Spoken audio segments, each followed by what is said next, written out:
Halo semua, beberapa hari yang lalu saya mendapatkan berita bahwa Wapres Ma'ruf Amin berkata, negara berpenduduk mayoritas Islam susah majunya.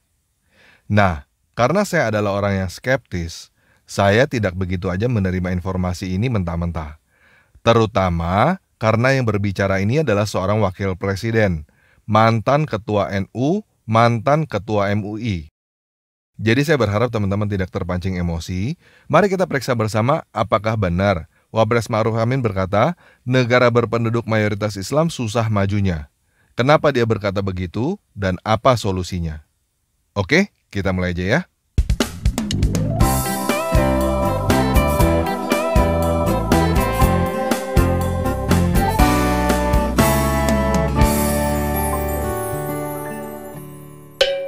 Nah, pertanyaan pertama, apakah benar Wapres Ma'ruf Amin berkata, negara berpenduduk mayoritas Islam susah majunya? Sumber berita yang menghebohkan ini dikutip oleh beberapa orang dari situs hops.id. Dikatakan di dalam artikel itu bahwa Wapres Ma'ruf Amin menyampaikan hal itu pada hari Senin 11 Mei 2020, ceramah yang disiarkan TVRI di Citat Antara. Dan saya menemukan cek fakta yang dilakukan oleh liputan6.com. Yuk kita baca bersama-sama ya. Beredar kabar yang mengklaim bahwa Wakil Presiden Ma'ruf Amin mengatakan negara berpenduduk mayoritas Islam susah majunya. Pernyataan berikut merupakan judul artikel situs hops.id. Sebagai berikut, Wapres Ma'ruf Amin, negara berpenduduk mayoritas Islam susah majunya. Berikut isi artikelnya. Wakil Presiden Ma'ruf Amin menyebut, jika sebagian besar negara yang penduduknya mayoritas beragama Islam susah untuk maju. Hal ini pula yang terjadi pada Indonesia. Pernyataan ini bukan sekedar ungkapan belaka, sebab dia turut menjabarkan sejumlah faktor. Mengapa demikian? Menurut Wapres Ma'ruf Amin, susahnya maju negara berpenduduk agama Islam karena menerapkan cara berpikir konservatif dalam kehidupan sehari-hari. Maka, ekonomi dan pendidikan pun menjadi tertinggal. Cara berpikir konservatif menjadi salah satu penyebab mengapa negara-negara berpenduduk mayoritas Muslim masih tergolong under development country dan mengalami ketertinggalan dalam ekonomi, pendidikan, dan lain sebagainya. Kata Wapres Ma'ruf Amin saat menyampaikan ceramah di siar TVRI di Citat Antara, Senin 11 Mei 2020. Wapres Ma'ruf Amin kemudian menilai cara berpikir tersebut semakin berkembang akhir-akhir ini. Khususnya ketika muncul kelompok-kelompok masyarakat yang berpikir bahwa kemurnian Islam harus dibangun dengan cara tekstualis. Cara berpikir seperti itu memang sudah berkembang akhir-akhir ini. Ketika isu kemurnian Islam harus dibangun dengan kemudian kita mengalami kemunduran berpikir dan mengarah pada cara pikir yang tekstual, katanya. Kelompok konservatif tersebut, lanjut Wapres Ma'ruf Amin, biasanya menolak adanya perkembangan ilmu pengetahuan dan teknologi karena dianggap tidak sesuai dengan pemahaman mereka terhadap ajaran agama Islam secara tekstual. Padahal, kata dia, pemahaman secara tekstual dan konservatif itu tidak sesuai dengan salah satu sabda Nabi Muhammad SAW. Cara berpikir konservatif tersebut juga menghambat upaya-upaya dalam mewujudkan peradaban Islam. Untuk membangun kembali peradaban Islam, kata Wapres Ma'ruf Amin, pola pikir wasati atau moderat harus ditanamkan dan dikembangkan di negara Islam dan negara berpenduduk mayoritas Muslim. Cara berpikir konservatif seperti itu menghambat dan kontraproduktif terhadap upaya membangun kembali peradaban Islam. Oleh karena itu, cara berpikir wasati dapat menjadi pijakan kuat untuk kita membangun kembali peradaban Islam yang kuat, katanya. Benarkah Wapres Ma'ruf Amin menyatakan negara berpenduduk mayoritas Islam susah maju? Penelusuran fakta. Cek fakta liputan6.com menelusuri klaim pernyataan Ma'ruf Amin negara berpenduduk mayoritas Islam susah maju dengan mengunjungi situs antaranews.com yang menjadi sumber klaim. Penelusuran pada situs antaranews.com mengarah ke artikel berjudul Konservatisme buat negara berpenduduk Islam susah berkembang. Berikut isinya. Jakarta (Antara). Wakil Presiden Ma'ruf Amin mengatakan sebagian besar negara dengan mayoritas penduduk beragama Islam sulit berkembang dan mengalami ketertinggalan di bidang ekonomi karena masih konservatif dalam menerapkan ajaran agama di kehidupan sehari-hari. Cara berpikir konservatif menjadi salah satu penyebab mengapa negara-negara berpenduduk mayoritas Muslim masih tergolong under development country dan mengalami ketertinggalan dalam ekonomi, pendidikan, dan sebagainya, kata Wapres Maruf Amin saat menyampaikan ceramah di siaran TVRI dari kediaman Wapres di Jakarta, Minggu. Maruf Amin menilai cara berpikir tersebut semakin berkembang akhir-akhir ini, khususnya ketika muncul kelompok-kelompok masyarakat yang berpikir bahwa kemurnian Islam harus dibangun dengan cara tekstualis. Cara berpikir seperti itu memang sudah mulai berkembang akhir-akhir ini. Ketika isu kemurnian Islam harus dibangun dengan kemudian kita mengalami kemunduran berpikir dan mengarah pada cara pikir yang sangat tekstualis, katanya. Kelompok konservatif tersebut, lanjut Wapres, biasanya menolak adanya perkembangan ilmu pengetahuan dan teknologi karena dianggap tidak sesuai dengan pemahaman mereka terhadap ajaran agama Islam secara tekstual. Padahal, kata dia, pemahaman secara tekstual dan konservatif itu tidak sesuai dengan salah satu sabda Nabi Muhammad SAW. Cara berpikir konservatif tersebut juga menghambat upaya-upaya dalam mewujudkan peradaban Islam. Untuk membangun kembali peradaban Islam, kata Ma'ruf, pola pikir wasati atau moderat harus ditanamkan dan dikembangkan di negara Islam dan negara berpenduduk mayoritas Muslim. Cara berpikir konservatif seperti itu menghambat dan kontraproduktif terhadap upaya membangun kembali peradaban Islam. Oleh karena itu, cara berpikir wasati dapat menjadi pijakan kuat untuk kita membangun kembali peradaban Islam yang kuat, katanya. Dalam artikel tersebut, Wakil Presiden Maruf Amin menyatakan, sebagian besar negara dengan mayoritas penduduk beragama Islam sulit berkembang dan mengalami ketertinggalan di bidang ekonomi karena masih konservatif. Dalam artikel tersebut, tidak terdapat pernyataan Maruf Amin, negara berpenduduk mayoritas Islam susah majunya. Kesimpulan, Wakil Presiden Maruf Amin tidak mengeluarkan pernyataan, negara berpenduduk mayoritas Islam susah majunya. Dalam artikel yang menjadi sumber klaim, Wapres Maruf Amin menyatakan konservatisme membuat negara berpenduduk Islam sulit berkembang. Oke, cukup jelas ya. Wakil Presiden Maruf Amin bukan berkata bahwa negara berpenduduk mayoritas Islam susah majunya, tetapi berkata bahwa konservatisme membuat negara berpenduduk Islam sulit berkembang. Nah, apa itu konservatisme? Menurut KBBI, konservatif artinya adalah kolot, bersikap mempertahankan keadaan, kebiasaan, dan tradisi yang berlaku. Wapres menjelaskan bahwa kelompok konservatif biasanya menolak adanya perkembangan ilmu pengetahuan dan teknologi karena dianggap tidak sesuai dengan pemahaman mereka terhadap ajaran Islam secara tekstual. Nah, maksudnya Wapres begini. Contohnya supaya kita mengerti, misalnya sekarang ini ada teknologi yang disebut dengan motor dan mobil. Kelompok konservatif menolak menggunakan motor dan mobil karena zaman dulu Nabi menggunakan unta dan kuda. Mereka berkata motor dan mobil haram, buatan kafir, dan lain sebagainya. Ujung-ujungnya mereka iri hati, bodoh, dan miskin. Nah, apakah kelompok konservatif ini beneran ada? Iya, jelas ada. Contohnya yang real adalah mereka mengajarkan untuk cebok menggunakan batu karena Nabi menyuruh cebok dengan menggunakan batu. Coba bayangkan seluruh toilet di Indonesia menyediakan batu untuk cebok. Atau mereka jalan-jalan ke mall sambil bawa batu untuk cebok. Bayangkan negara-negara lain sudah menggunakan otaknya untuk memikirkan terbang keluar angkasa, sedangkan Muslim di Indonesia masih menggunakan otaknya untuk memikirkan bagaimana caranya cebok dengan menggunakan batu. Apalagi kalau ada yang kumat. Batu untuk cebok bisa dipakai untuk merajam Muslim lainnya yang tidak mau menggunakan batu untuk cebok. Paham ya?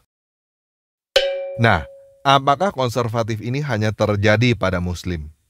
Enggak guys, agama lain juga ada kok yang konservatif. Namun kenapa Wapres menyebut Islam secara spesifik dan kenapa mengatakannya sekarang ketika menjadi Wapres? Sebagai Wakil Presiden dan mantan Ketua MUI, tentunya Pak Maruf Amin bukan anak kemarin sore yang sembarangan berbicara tanpa berdasarkan fakta. Walaupun mungkin secara emosi, kita sulit untuk menerima bahwa negara berpenduduk mayoritas Islam sulit berkembang, namun kita tidak bisa memungkiri bahwa hal itu adalah kenyataan. Kenyataan bahwa di dalam ajaran Islam, umat disuruh menghafal sampai ke titik komanya tanpa mengerti apa yang dihafal. Bagaimana kalau Pak RT aja yang mimpin doa? Wah, maaf deh, saya nggak biasa. Bagaimana kalau situ aja? Ih, kan saya kagak bisa. Paman ente aja, dia kan orang Arab, pasti bisa. Iya, عمي اقرأ الدعاء تفضل. أنا لا أستطيع أقرأ الدعاء يا سعيد لأنني لم أتوب إلى الله وأني أخاف إن دعائي لا يتقبل الله ولو كان هو بسم الله الرحمن الرحيم. آمين. ما هذا؟ نحن نتكلم هم يقولون آمين. أستغفر الله العظيم. آمين. كيف الحال هذا؟ ما شاء الله. آمين. أنتم كلكم جاهلون لا تفهمون العربية. نحن نتكلم وأنتم تقولون آمين. آمين آمين آمين يا رب العالمين. Hal ini tidak bisa tidak, pasti akan menghasilkan umat yang tekstual dan konservatif. Karena memang diajarkan untuk menghafal teks tanpa mengerti. Kenyataannya, bahwa semakin seseorang mendalami agama Islam, semakin seseorang menghafal Al-Quran, dia akan semakin tekstual dan semakin konservatif. Dan kenyataannya, Bapak Ma'ruf Amin berkata demikian, karena sekarang dia menjadi wapres, bukan ketika dia menjadi ketua MUI, karena sekarang dia baru merasakan sulitnya membuat negara kita maju dengan sifat konservatisme dalam masyarakat yang mayoritas penduduknya Islam. Nah, apa solusinya? Apakah bisa menghilangkan konservatisme dalam agama Islam? Untuk menghilangkan konservatisme di dalam agama Islam, masyarakat harus mulai berani untuk mengerti sebelum menghafal teks. Masyarakat harus mulai berani mempertanyakan Islam secara kritis. Dan resikonya adalah masyarakat akan meninggalkan Islam. Masyarakat akan menjadi tahu bahwa Islam adalah satu-satunya agama yang dipastikan masuk neraka oleh Tuhannya. Tidak ada agama lain yang dipastikan masuk neraka oleh Tuhannya. Dan masyarakat akan menolak untuk menghafal Al-Quran karena masyarakat akan menjadi tahu bahwa tidak ada gunanya menghafal urusan Zainab bercerai dengan Zaid lalu menikah dengan Muhammad di dalam bahasa Arab sampai ke titik komanya. Jadi, jika masyarakat mengerti isi Al-Quran sebelum menghafal, maka masyarakat akan sadar bahwa Al-Quran bukan wahyu dari Tuhan dan Islam bukan agama benar yang bisa membuat orang masuk surga. Hal ini akan membuat masyarakat meninggalkan Islam dan para ustadz kehilangan mata pencariannya. Jadi sekarang ini, mayoritas penduduk kita yang muslim mempunyai dua pilihan. Yang pertama, menghafal Al-Quran tanpa mengerti. Hasilnya para ustadz akan sejahtera, namun negara kita tidak akan maju. Yang kedua, mengerti Al-Quran tanpa menghafal. Hasilnya, negara kita akan maju, namun para ustadz tidak akan sejahtera. Silakan teman-teman pilih sendiri ya. Yang manapun yang teman-teman pilih, tidak mengubah kenyataan bahwa Islam adalah satu-satunya agama yang dipastikan masuk neraka oleh Tuhannya sendiri. Kalau kamu tidak mau dipastikan masuk neraka, kamu harus keluar dari agama Islam. Tidak ada agama lain yang dipastikan masuk neraka oleh Tuhannya sendiri. Jadi kalau ada teman-teman yang mau keluar dari Islam sekarang, silakan tulis saya keluar dari Islam pada kolom komentar di bawah video ini dan bergabung dengan grup Telegram t.me/murtadin. Dan teman-teman yang masih mau menjadi muslim, silakan tulis jawaban teman-teman di kolom komentar di bawah video ini. Teman-teman mau menghafal Al-Quran tanpa mengerti atau mau mengerti Al-Quran tanpa menghafal? Cara yang terbaik adalah menggabungkan kedua-duanya. Pertama istijmar pakai batu dahulu, baru kemudian cebok pakai air. Kenapa dengan istijmar terlebih dahulu? Maka kotoran lebih sedikit. Yang kedua, tangan kotor pun sedikit karena sudah dikurangi dengan batu. Setelah itu baru cebok. Pakai batu dulu baru cebok. Ini yang terbaik. Istinja. bagaimana bersuci atau beristinja dengan batu. Udah pernah belum nyobain beristinja dengan batu? Tuntunan Rasul itu dilihat. Makanya lakad, jangan pernah ragu dengan tuntunan Rasulullah SAW. Untuk bab kali ini saya punya edisi spesial karena kita dapat kiriman dan kita akan melakukan unboxing untuk bagaimana caranya istinja. Kita lihat di sini, ini unboxing yang dikirim oleh salah seorang hamba Tuhan yang tidak mau disebutkan namanya. Di sini tertulis jelas, jangan dibanting. Jangan dibanting di sini. Dari packingnya sih ini sangat memalukan ini packingnya. Ini dia tidak niat kayaknya nih. Tapi nggak apa-apa, sebagai YouTuber awam yang subscribernya masih 10, saya tetap harus sombong. Kita mulai aja unboxingnya. Kita buka.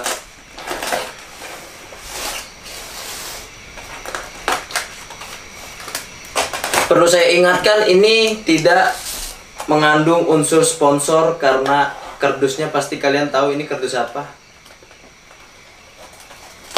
Ini bukan sponsor. Tapi untuk produk ini yang nonton bisa, kalau mau sponsor bisa. Oke, langsung saja kita buka. Ini udah beres, kita buka langsung. Sebelum itu saya minta nyalakan musiknya.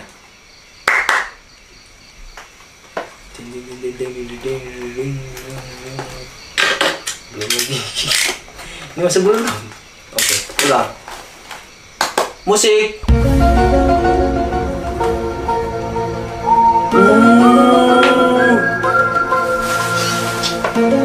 Ini unboxing terbodoh.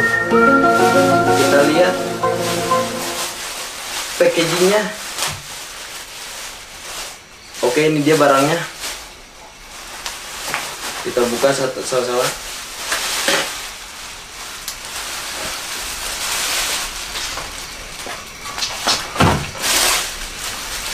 Dan ini pakai ponco. Bungkusnya pakai ponco. Oke, ini dia, yaitu ini adalah batu untuk istinja. Oke, sekian video kali ini. Yesus Kristus Tuhan kita memberkati.